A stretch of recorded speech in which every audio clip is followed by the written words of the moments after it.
Everybody has his or her own idea of what makes a great teacher. When one looks at the classrooms across the country and globe, it becomes very apparent that different students learn differently, and different teachers teach differently. Brains! You know, brains from inside the head, brains. Can you see what the lady has on her plate? As teachers develop their methods, they must figure out how best to use the skills they possess in order to address the needs of their students. To gain the most out of this process, teachers must be willing to critically examine their own methods and adjust accordingly. One of the challenges that teachers face everywhere is the fact that oftentimes we go into the classroom and shut the door and our practice is our practice. How do we open that up? How do we have a more of a frank discussion around our practice with multiple stakeholders, and how do we establish that? What does that look like? And so in the Practicum course, we're going to try to create that. In this course, candidates will work together with their instructors and peers to examine teaching practices.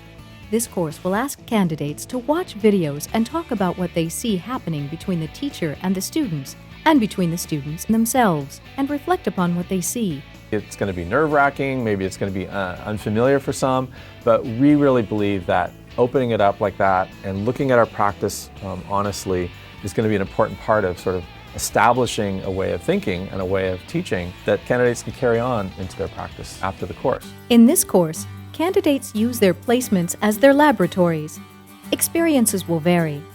Though the obstacles faced may be different for each candidate, by methodically analyzing every student's experience, candidates will learn from both their experiences as well as the experiences of their peers.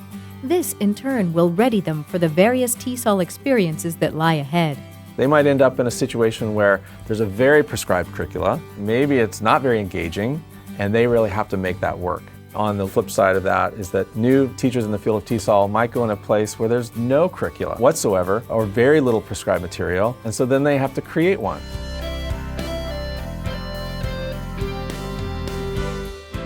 As diverse and daunting as the TESOL-related challenges of the world may be, this course will give teachers the tools and experience they need to successfully teach their students.